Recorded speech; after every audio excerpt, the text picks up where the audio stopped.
Did you hear about the Chakras Bootcamp? Holy cannoli, I want to make sure that you are seeing all of the notifications, the posts that I've been sending, because this is a transformational opportunity and such an incredible time in our lives to get to know your energy centers and to blast through those blocks, those limiting beliefs.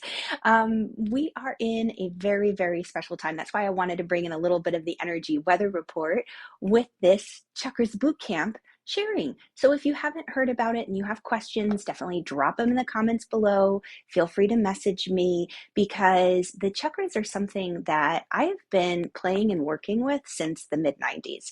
It was a very big piece of my yoga journey. When you practice a pathway of yoga, learning about the chakras is inevitable. It's a large part of the system.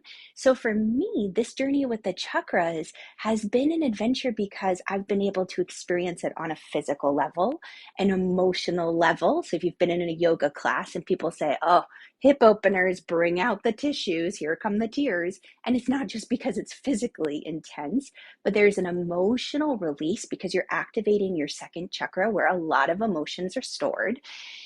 You see these show up. For example, when I was teaching yoga, I would have people come in with lower back pain.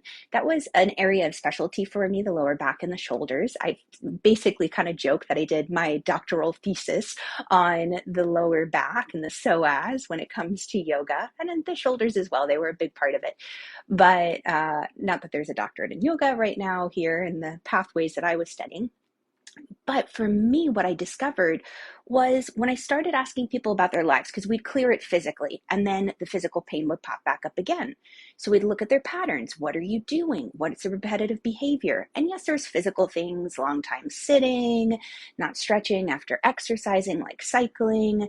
But more often than not, there was an emotion and a thought behind it. And when you look at those two things together, what you discover is, this is why the physical pain isn't shifting. This is why you have that block. There's a big fear I found with one of my clients when we were working on her lower back and digestive issues. She was worrying about finances, that second chakra, and confidence, her natural inborn natal gifts. So the other thing I was able to do to help her with that is look at her natal chart. That's why I call myself an energy alchemist. I have been diving deep into these sacred and spiritual practices really for my whole life. I was born into a very spiritual family. So for me, bringing you this chakras boot camp, it is coming from the background of someone who was basically born into Catholicism, but we moved from the north to the south, from New York to the south into Northern Virginia, DC area. So being a Catholic Yankee was, so when in Rome, good friends invited us to a Baptist church. It was wonderful. Some of my most beautiful experiences there. Went overseas and attended different styles, Church of Ireland, which is Episcopalian, and the like. So I've been exposed to a lot of the traditional Protestant and Christian religions, and now even go to a non-denominational church. I have the yoga background, my 500-hour certification. Why do I tell you all of this? Well, when I work with students, what I discovered the hard way on my path was that you need to know the lineage of your teacher. Where did they come from? How are they bringing this information to you? Because it's coming through their filter. So for you, I bring it through the filter of being an everyday householder. I'm a mom with fur babies and kids. So I'm not an ascetic who was able to run away to the Himalayan mountains. I missed out on a lot of yoga retreats when I finally had my little, actually, I brought my son to a lot of them. He traipsed around the world with me to get that certification. That was a 5-year process. It was not an overnight thing. My daughter, I was a little bit more homebound because I had the brick and mortar yoga studio that I owned and ran at that point too. So why I share this is I've got a yoga background as well. And it's not just a quick little certification. It's steeped in studying. I have a background in energy healing. I'm a Sikkim Reiki master. I've done quantum energy. I have done different types. It's kind of like ice cream. There's lots of different flavors. There's also the experience with astrology. I'm an astrologer, and I'm currently pursuing my 500-hour international certification. So I continue to study crystal healing, sound healing. I'm looking at all my toys. I got it all. Tarot certification. So let's get into the energy weather report. Here's what's most important to know about this week, especially when it comes to considering blocks you might have in your chakras. So I'm going to invite you to place your hand on your heart and just tune in and say, what is it that I need to know about these blocks within me? Is there a particular chakra that I can focus on right now that I will benefit from the greatest shift? So which chakra needs my attention the most? So let me show you really quickly before I do that. Teaser. This is a deck called the Prism Oracle, and it's color-based. And I'm using it because we've got the colors of the chakras. They resonate. We're going to be studying the 7 basic chakras in this workshop, or a boot camp. Well, it's not a workshop. It's a boot camp masterclass. It's going to be a deep dive, immersive exploration and adventure. It's an opportunity for you to take surface knowledge and go deeper. And so why I gave you my background, by the way, is because we can study and read all the books we want. But even I know, I've been studying astrology for the last 10 years and practicing it, but studying at the foot of a teacher right now who's done this for 56 years. She's been doing this a long time. She's almost 80 years old. It's phenomenal, the wisdom. And I can come to her with the holes in my education where I'm like, what does this mean? Or how did you experience this? And it makes a world of difference because we can only learn so much when we're isolated away with our books and toys and tools. Coming together, there's something magical that happens. So with the chakras, we want to take note of the colors. And in the Chakra Bootcamp, we're going to focus on 7 main chakras. And with these 7 main chakras, know that there are more than that, but these are the in-body chakras, best place to start. So the chakra that you should be paying attention to right now, confidence. Oh, I love it. Now, isn't this interesting? Because confidence is associated with the 3rd chakra, with the solar plexus. Manipura is the Sanskrit name. When you are working with confidence, an overactive 3rd chakra can come across like a bully. Like, I know it all. I've got this, my way or the highway.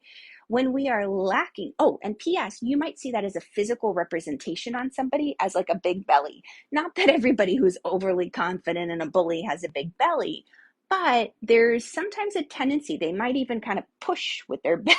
Do you ever see people come up to other people and kind of push with their belly? It's one thing to keep an eye out for, so you can look for these physical traits. The other thing about the 3rd chakra is if it's underactive or it's blocked, you might feel that people are, if you look at their alignment, you might see that they're concaved a little bit and their stomach is kind of fallen in. So what you start to discover is to open and balance that 3rd chakra. It's more than just a physical approach. Physical's part of it. So there's yoga poses you can do. There's a mental approach. You can do affirmations or mantras to shift the energy.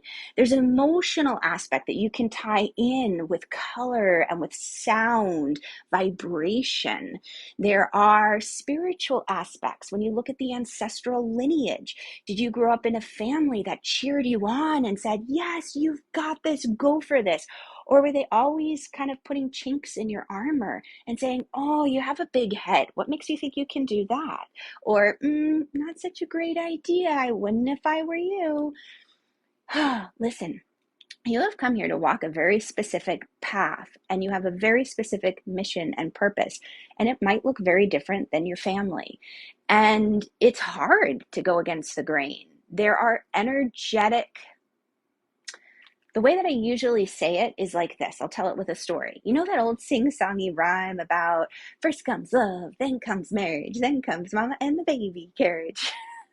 I like to go to that one, right? Because at least my generation and older, I feel like we heard that one a lot. They kind of tried to drum it into your brain. But here's the funny thing. My plan actually, now it didn't go this way. It went the other way, love, marriage, baby carriage. But my original plan, and I hadn't even thought of this, was I'm going to have my career. Then maybe when I get to my early 40s, I'll have children. And then maybe in my late 40s, early 50s, I'll get married. And that was also kind of part of an ancestral belief from the lineage I came from, a tribal belief, the community I was a part of. But I met my husband and I met him very young. And it's a fun manifestation story how I connected with him. I'll have to share that another day, another time. But finding him changed everything for me. But what I realized is if I had subscribed to my original life plan that kind of human Irina had tuned into, is that I was going against tribal or community belief. I was putting babies first. And I hadn't even thought of that until my husband pointed it out. And I was like, well, I'm just kind of thinking biologically. I'd probably have to have kids by the time I'm 40. But if I went against tribal belief like that, there would be some kind of friction.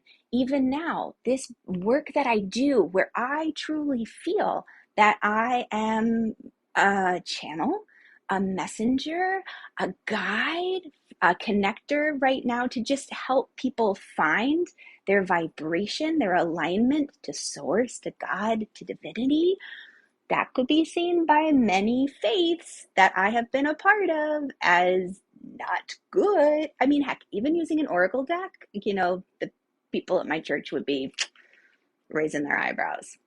I just don't talk about that right now. Because here's the thing. When I started practicing yoga back in the 90s, I was going to the Baptist church and I told everybody, I'm going to go take this yoga class. Well, you might as well have thought I said I was running away to join a satanic club. Holy cannoli. They got so upset and so worried.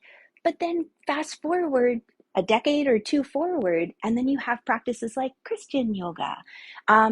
People get upset about crystals. But the other day in church, the gal behind me was wearing a crystal necklace.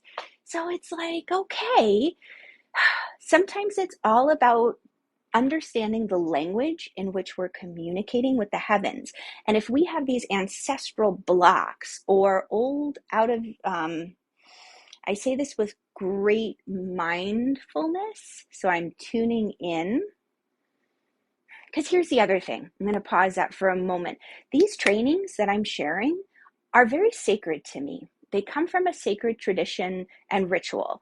And as I was saying to a friend yesterday, she sent me this really cute reel about manifesting. It's got this cool rap. I might even try to use the audio myself because it's fun and it's playful. But at the same time, I looked at it and I thought, oh my gosh, am I just another cliche about manifesting and chakras and crystals? People love to kind of be flippant about it. But here's the thing.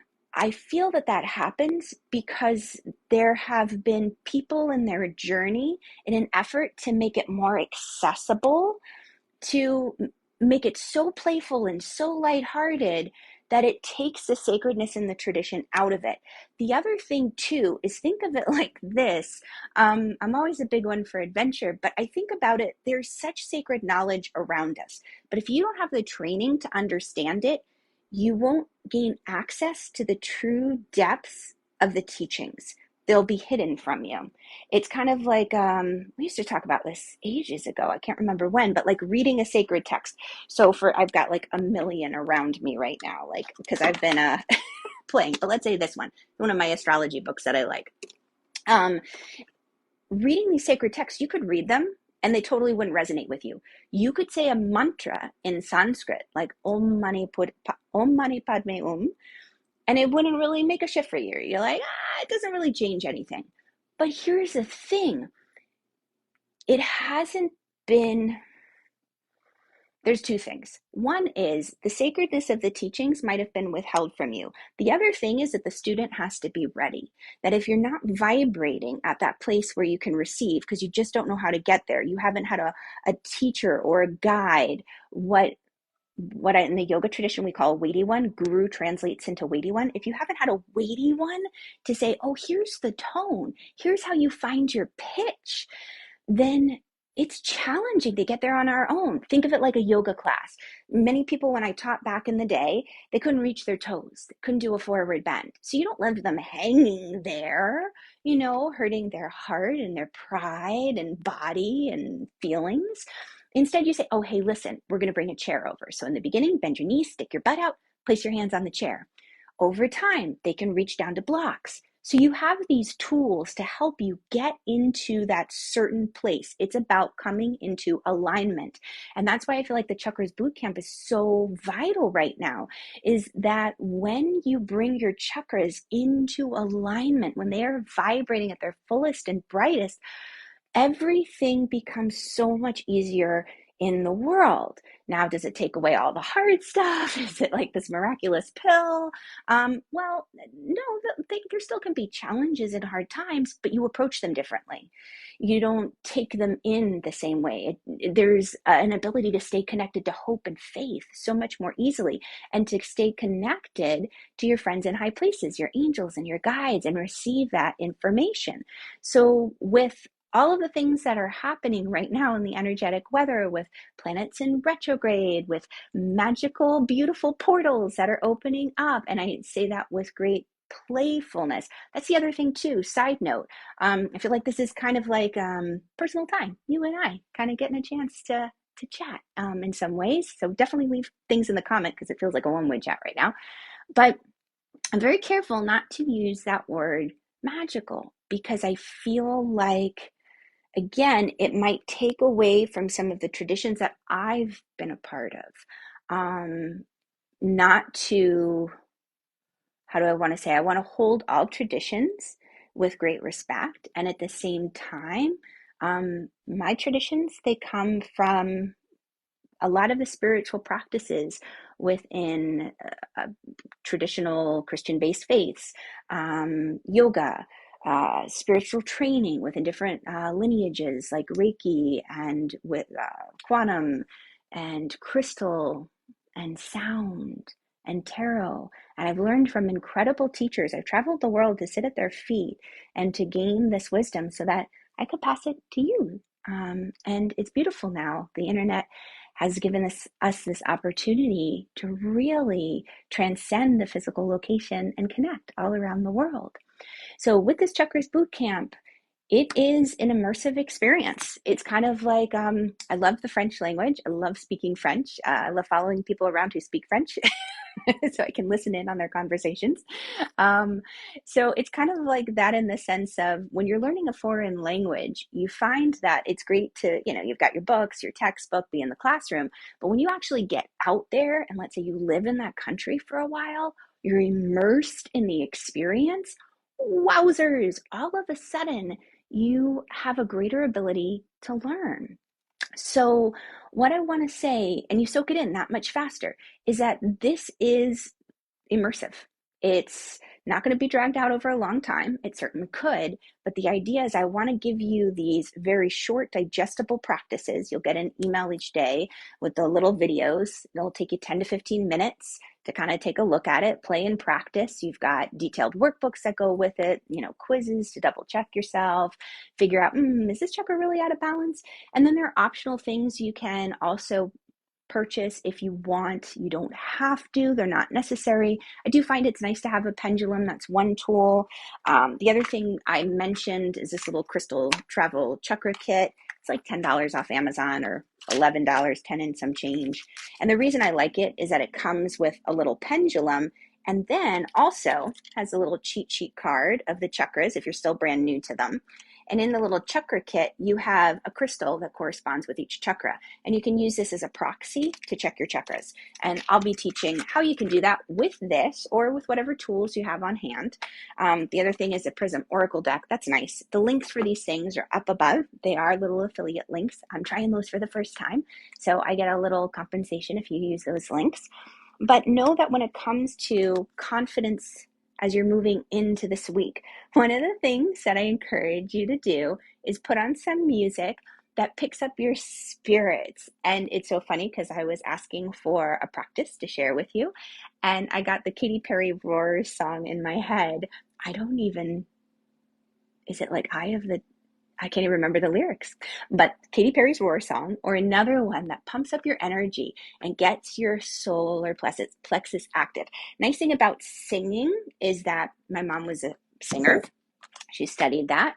And you use your diaphragm, or as you're supposed to when you sing. So you're activating the third chakra, because to access the diaphragm, you want to make sure you're engaging the belly, your core. Okay, so this was a lot longer than I'd originally intended. So for all of those who stuck with me through the long haul, thank you. I really appreciate you holding space and listening and witnessing. I would love to have you jump into this adventure. So click the link above, below, all around this video and join me for this Chakra Bootcamp. immersive masterclass. It is an opportunity for you to raise your vibe and to really awaken parts of yourself that might have been hidden or dormant. All right, I'll catch you on the flip side. And if you have questions, pop them down in the comments below. Bye, guys.